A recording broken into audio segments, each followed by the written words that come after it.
Hi అండి, నమస్తే. Welcome back to Hema చిట్టి. నా పేరు హేమ అండి.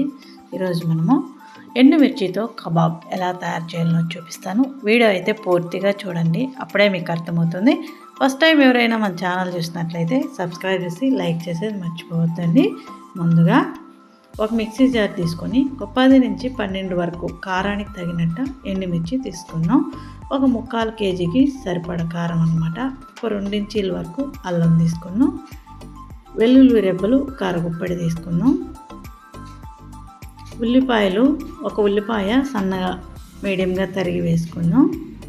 అలాగే ఒక 4 మొగ్గలు, కొద్దిగా పట్ట, కొద్దిగా కసూరి మెంతి, కొద్దిగా సోంపు, ఇదంతా కచ్చాపచ్చగా గ్రైండ్ చేసుకుందాం. ఇలా కచ్చాపచ్చగా గ్రైండ్ చేసిన తర్వాత ఇందులో కొద్దిగా పసుపు, సాల్టు, రుచికి తగినంత సాల్ట్ అన్నమాట. ఒక ఎగ్గు కొట్టి వేసుకుందాం.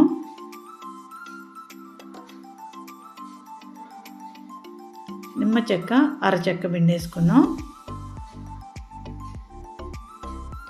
ఇదంతా సాఫ్ట్గా ఇంకొకసారి గ్రైండ్ చేసుకుందాం. ఇంకొకసారి గ్రైండ్ చేసుకొని ఈ చికెన్లో, ఇది 3/4 కేజీ చికెన్ అండి, బాగా వాష్ చేసిన చికెను ఈ సైజు ముక్కలుగా కట్ చేసుకోవాలి. నాకైతే 2 లెగ్ పీసులు వచ్చాయి, ఇందులో తీసేసుకున్నాను నేను. ఇందులో ఈ పేస్ట్ వేసి, మనం ఇందాక గ్రైండ్ చేసాం కదా, ఆ పేస్ట్ వేసి బాగా ముక్కలకు పట్టిద్దాం.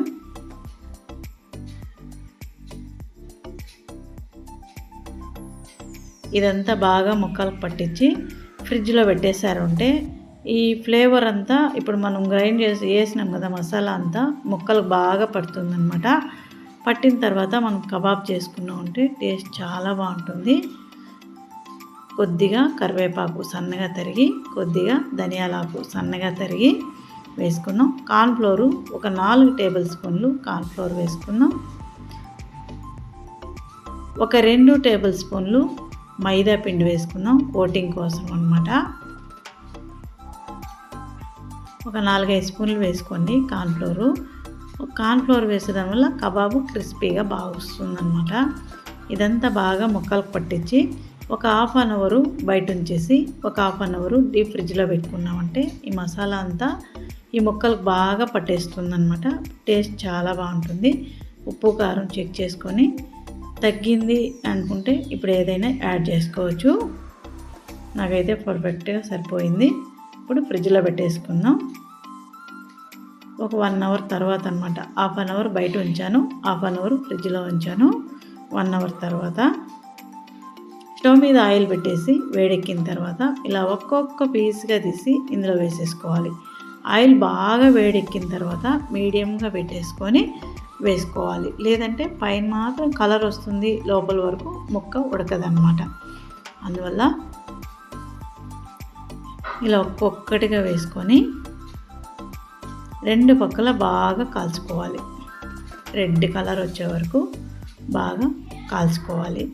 మీడియం ఫ్లేమ్లో వేయించామంటే లోపల వరకు బాగా వేగుతుందన్నమాట.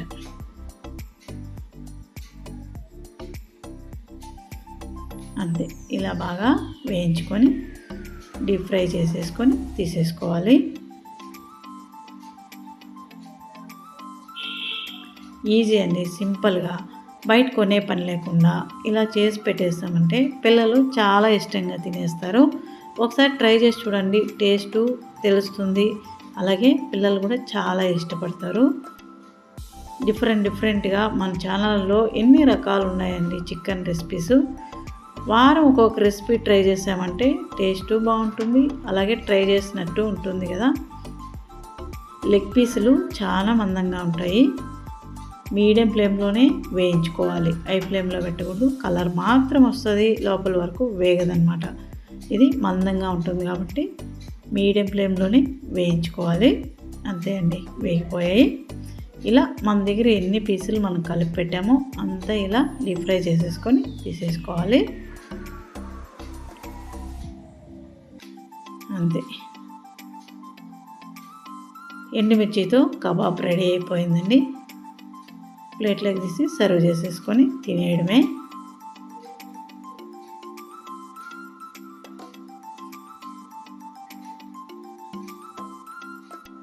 అంతే అండి. ఇలా ఒక ఉల్లిపాయ, ఒక నిమ్మకాయ, కొద్దిగా కీరకాయ పెట్టుకొని నంజుకొని సాయంకాలం టైంలో టీవీ చూస్తూ తింటూ ఉంటే ఆహా సూపర్గా ఉంటుంది.